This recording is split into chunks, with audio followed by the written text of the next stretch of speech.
Using Google Scholar as a Faculty of Education student at UNB libraries.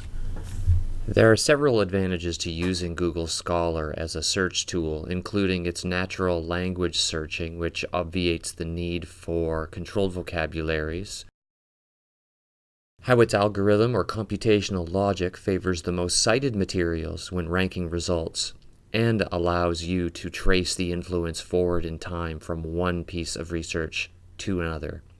Its incredible coverage that moves beyond the North American and European focus of many subscription databases, and its easy integration with citation management software, such as the UNB library-supported Zotero application. Having said all this, there are some issues with Google Scholar. It can be difficult for you to way more heavily search terms that should figure more prominently in your searches, and so sometimes you get results that don't quite match your expectations.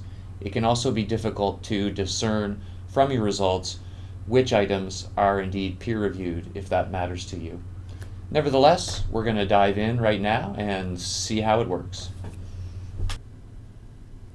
Accessing Google Scholar from the UNB Libraries website will identify you to the search engine as a UNB student and thus link you from search results to the full text of articles where UNB subscriptions exist and where there's no other access possible. So it's a good deal. We'll begin our adventure at www.lib.unb.ca, and if we scroll down to the Research by Subject guides and choose Education, and then under Top Article and Research Databases, click on Google Scholar. At this point, if you're not physically on a UNB campus, you will be asked to log in with your UNB credentials, and these are the same credentials you use to access e-services or the My UNB portal. This will identify you to Google Scholar as a UNB user. Unless you are searching for a specific article by title, which Google Scholar is pretty good for, then your best first search option is going to be to enter keywords related to your research inquiry. So for example, let's say that you're interested in the mentoring of new teachers. You could enter the search Teacher Mentoring Caribbean. However, since Google Scholar's search logic weighs all your search terms equally, it doesn't privilege one over the other, you may want to explicitly tie related search terms together by placing them in quotations. So this would force a phrase.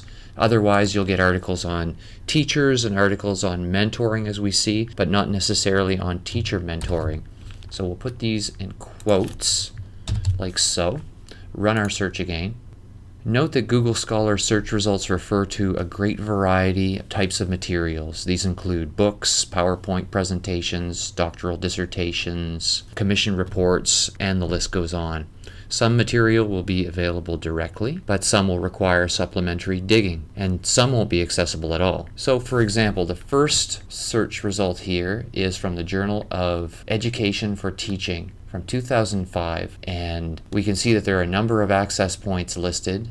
If we click on the title, which is usually a good place to start, we get direct access to the article. This second result is an interesting case, however. This is identified as a book, and if we click on it here, it takes us to Google Books, which does not provide full access to the book and instead invites us to purchase it as an ebook.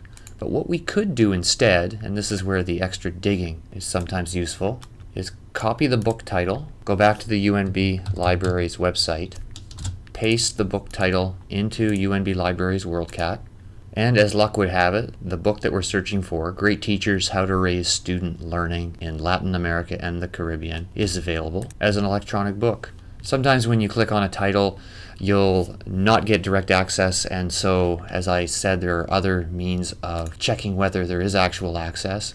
In this case, this is invoking what we call the resolver searching at UNB and indicating that there is full text available. As mentioned earlier, note too that you can trace the influence of a piece of information, such as an article or a book, by clicking on the Cited By hyperlink, which returns all the resources Google Scholar is aware of that have cited the source information in one way or another. It's a sometimes useful means of tracing a scholarly writing's influence subsequent to its publication. You can also limit your searches to year ranges. So if I click here, it gives me all the items since 2013. You can also specify a custom range. Let's say you were looking for more historical information. I'll put in 1999 to 2005. Last but not least, you can send search results by their citations to either Zotero, which is in my browser bar here. It's the UNB supported, freely available citation management software, and you can check this page for more information on Zotero at UNB.